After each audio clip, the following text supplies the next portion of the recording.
Today, I've decided to answer a question that probably some people have had. We've all seen this clip floating around the internet, whether it be on X, YouTube, Shorts, TikTok maybe. Very stylish, very cool. Vergil doing his meditation, sword swinging practice while his doppelganger defends him. So today, I have decided to do the entire game like this. Welcome to Devil May Cry 5 Doppelganger Only.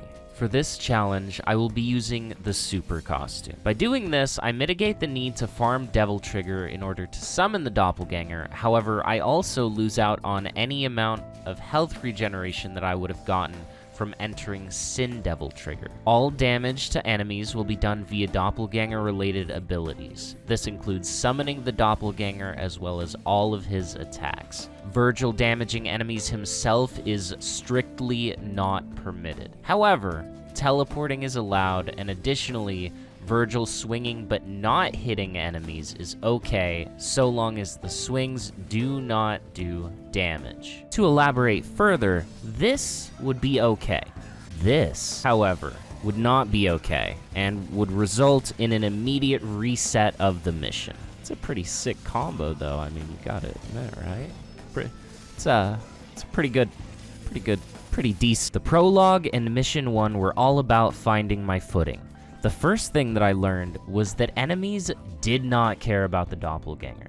They attacked Vergil like he was the only one there, even if they were getting absolutely assaulted by a phantom blue guy. I was using the Bloody Palace taunt to allow myself to move freely with the doppelganger while having Vergil stay in one place. However, all of the dodging meant that I had to constantly cancel the taunt and then restart it when I got to a safe area. To make matters worse, Vergil's doppelganger dealt significantly less damage than Vergil himself, and he did not have access to one of Vergil's most powerful tools, Judgment Cut. But Lucid, you showed a combo less than a minute ago with the doppelganger Judgment Cutting. What are you talking about? Thanks for bringing that up, vaguely Vergil-sounding guy. Well, in longer taunts, such as the Bloody Palace taunt, you cannot actually Judgment Cut until the end of the animation. You can hold the button all you like during the animation, but if you release it, no Judgment Cut will happen. Therefore, the doppelganger does not Judgment Cut. I tried to get the doppelganger, or Steve as he is sometimes known, to go kill the plant without triggering the boss fight. It's not possible. For one, he would teleport back to Vergil when he got a certain distance away, and two, the boss just wasn't active. I had to start the fight and then go to town. The simplest and easiest way to mitigate what this boss does is to stay at the back of the field. Then it will only ever try and dig into the ground and summon tentacles underneath you. But staying back there, I ran into the issue of the doppelganger teleporting back to me because it was too far away.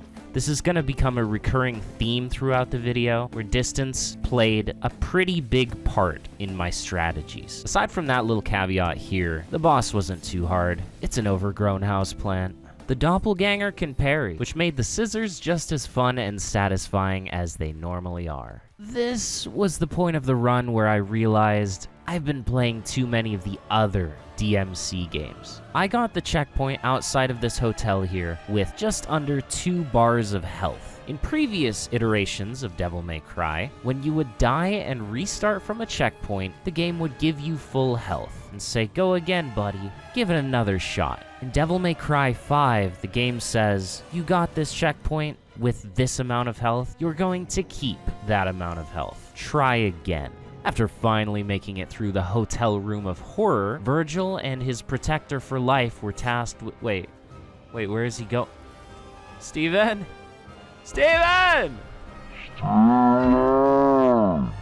Since this challenge was being done on Dante Must Die difficulty, health was extremely rare to come by, even more so because I was using the super costume, which took away my ability to heal in Sin Devil Trigger. Fortunately, I was able to get to half health for Goliath Not that I would really need it against this big lug, though. Whenever Goliath would attempt to shoot fireballs at me, I would make sure my doppelganger was nearby and parry them back with Rapid Slash. There was no risk to myself because the doppelganger was the one charging headfirst into the meteor, and if it didn't parry, I usually had enough time to just jump out of the way instead. Aside from the health dilemma at the hotel, there were no real roadblocks in Mission 2. But that all changed in Mission 3 with Artemis, and the lizards before Artemis. They're always dangerous because, as everybody knows, humans evolved from lizards, and humans are the apex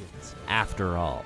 By the time I initially reached Artemis, I had a sliver of HP, and I quickly discovered that attempting to no damage this fight was not going to be possible. One of the main issues was the fact that Artemis was floating. While attacking during the Bloody Palace taunt was okay, jumping would immediately take Vergil out of the taunt, which meant the only way I could jump with the doppelganger was by using his aerial launching attack. To make matters worse, at about 80% HP, Artemis would deploy her tactical breasts. These little bad boys loved to fly around, skirting to different parts of the arena, shooting rings and projectiles at Vergil. They were fast, which meant that catching them with the doppelganger was practically impossible. Every action I had to make during this challenge run was slow and deliberate, with no easy way to get into the air quickly. Tracking them down was a Herculean task. Even worse, on attempts where I would manage to kill both of them,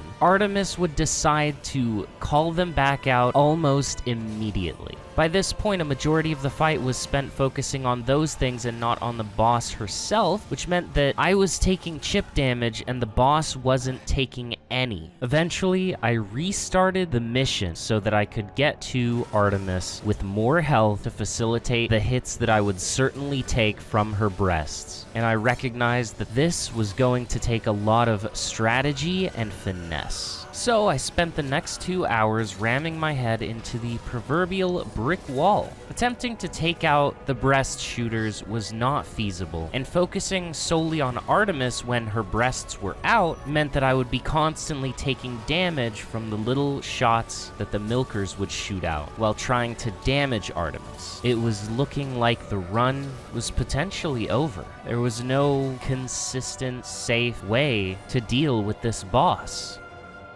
Except for one. Vergil had a stand, and that made everybody else jealous, because nobody else had a stand. So when he would reveal his stand to them, they would take emotional damage. The simple act of placing his hand in front of his face and then flourishing it off to the side in an effort to summon his doppelganger was enough to damage enemies. Artemis may have had flying breasts, but Vergil had power. And the realization of this was so harsh that eventually Artemis collapsed from the emotional strain that it placed on her. A very tragic tale. After picking up some fresh produce at Gloria's Greens, I ran into Nidhogg. More like Nidbor, am I right? Because Nidhogg's pretty bored. He was really, he was quite difficult in this run. I had to come up with a very meticulous strategy for dealing with him. When his 3 tentacle friends were out, Nidhogg himself would disappear. Only after one of the tentacles had been defeated would he reappear. I used this to my advantage by evenly damaging each one of the tentacles. This way, I was able to defeat all 3 of them in rapid succession, which then put Nidhogg into a down state where I could go to town on him. I was worried about how I would damage him once the triple Nidhogg phase began, but apparently they just leave after a while. And for his final phase, it's just the main Nidhogg with no tentacles, no BS. I simply waited for him to do an attack, damaged him afterwards, and that was all she wrote. Mission 5 consisted of staring at nice walls and bullying nobodies. But Lucid, you just failed the challenge. You hit the nobody with Vergil's sword and he died. Alright, listen. Get a little closer. Little closer. Alright, too close. Back up. The nobody was already dead. When they lose all 3 of their masks, they enter a passive state where they will never attack you. he was essentially not even an enemy anymore. He was a scared little boy, and I put him out of his misery, okay? Garion Knight tried to bury the lightning in Vergil's chest, but it was just his time to go. Well, in Sin Devil Trigger, Vergil's doppelganger would perform enhanced combos just as Vergil would. I started using this to quickly dispatch the riot spawners because they were extremely dangerous. The first fury of the run. It was time to taunt and have my doppelganger protect me from everything he did by swiftly parrying back all of his... that was a fluke. You won't get a second one. Yeah, so Urizen was interesting. I found a consistent way to parry back one of his fireballs during his double laser attack, and other than that, I stayed about midfield so that my doppelganger could hit the crystal without teleporting back to me. And obviously, when he would do his lasers or time slow, I simply focused on dodging. Hey, so I just gotta let you guys know about this really weird thing. I was checking my script to remind myself what the boss of Mission 9 was, and it just says nobody. So, something marvelous happened. Depending on who you are or how much of the game you played, you may or may not know this, and you may or may not have seen this yourself. Very similar to their Devil May Cry 1 iteration, these nobodies have the ability to steal your Devil Trigger. Now, I have over 1,000 hours in Devil May Cry 5 at this point. Until this recording right here, I had never seen a nobody steal my Devil Trigger before. This was a move that I had never seen until now. I was so surprised I had to pause the game and sit there for a few moments. Cavalier Angelo had a very consistent loop. When he was at range, he would do his teleporting attack to close the distance. After his 3 hits, I would use Void Slash to break his shield, get some damage in on him, and then he would teleport away. He would throw some projectiles my way, and when those missed, he would do his teleporting attack once again. That led into Void Slash, damage, teleport, projectile, so on and so forth. Rinse and repeat until he was dead. Mission 12 reminded me what this challenge run was really about. Vergil using Vergil's body double to defeat Vergil so that Vergil can become Vergil and then fight Dante. It's just that simple. And since Vergil was fighting Vergil, Vergil knew all of Vergil's insecurities, so he was able to deal maximum emotional damage. Being in Sin Devil Trigger was useful not only for the additional damage from the extended combos, but it also had the benefit of preventing me from getting knocked back and out of my taunt when Urizen would attempt to blow me away. This allowed me to continue my doppelganger combos without him teleporting back to me, and I was able to get tons of damage on him this way. Cerberus was the next real roadblock in this challenge. His fire phase was simple enough, but his lightning phase was insanely difficult to deal with, and his ice phase was quite annoying as well. On my successful run, I managed to target the heads specifically enough that I was able to completely skip the electricity phase anytime it was going to come up. I only ever saw fire and ice. The majority of my damage I was able to get in was during his fire phase. I was able to capitalize on some damage during the ice phase, specifically when he would rain shards down around him. I could get far enough away that they wouldn't hit me, but my doppelganger could stay in there and get damage in on him. Cerberus's 3 heads take the most damage, while attacking other parts of his body deals significantly less damage. When using my Sin Devil Trigger combo with the doppelganger, it was alright if the majority of the hits were on Cerberus's legs, but when it came to the final hit, which was the big damage, I made sure that it targeted one of the heads. Eventually, after enough hits, the bad dog got put down. The final showdown against Urizen was by far the toughest encounter in the run. This probably had some deep philosophical meaning about Vergil's demon and human sides clashing in a battle of wills, vying for victory with his humanity as the prize and the world at stake. But honestly, I just think it was because Urizen's a bitch. With 3 distinct phases, fast and mobile attacks, and one of the largest health pools in the game, Urizen 3 stood in stark contrast to my slow, cumbersome, and low damage challenge. From the beginning of the fight, my damage opportunities on Urizen were sparse. As the fight went on and he switched into his magic phase, those opportunities became even less, and the trend continued into phase 3 as well. At certain points, just to get some damage in on him, I had to teleport to Urizen and summon the doppelganger for emotional damage.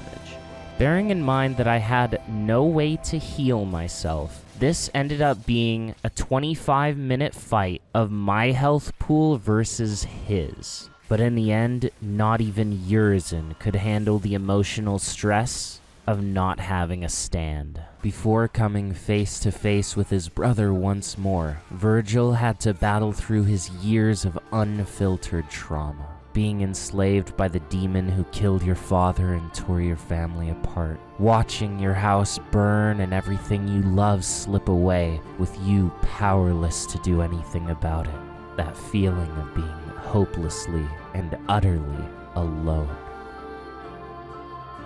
In this moment, Vergil overcame all of that through the power of interpretive dance. Nightmare even gave a little wave goodbye as he simply became Dream. Having noticed that Vergil embraced his inner theater kid, Dante, the gay cowboy as he was known in high school, struck a dance pose of his own. Vergil was powerless to stop such a confident display, and just like at the end of every successful theater production, giant flaming meteors came crashing from the heavens as the curtains closed. But then Vergil gave him a bad performance rating on the internet and absolutely destroyed Dante's self-confidence. My strategy for both Dante fights was essentially the same. I would bide my time charging up Sin Devil Trigger, and when Dante left himself vulnerable, which he did quite a bit thanks to his penchant for taunting, I would get a full Sin Devil Trigger combo on him with the doppelganger. But if I didn't have the SDT and Dante made himself vulnerable, I simply juggled him in the air for a while, and then finished the combo on the ground. Dante's Royal Revenge was also one of the rare, if not the only, enemy ability in the game that targeted the doppelganger. So when I would strike him with Steven, he would attempt to Royal Revenge doppelganger, which did nothing, and I could actually hit him in his recovery frames. And before long, Dante bit the dust. Killer Queen 第3の爆弾バイツァーダスト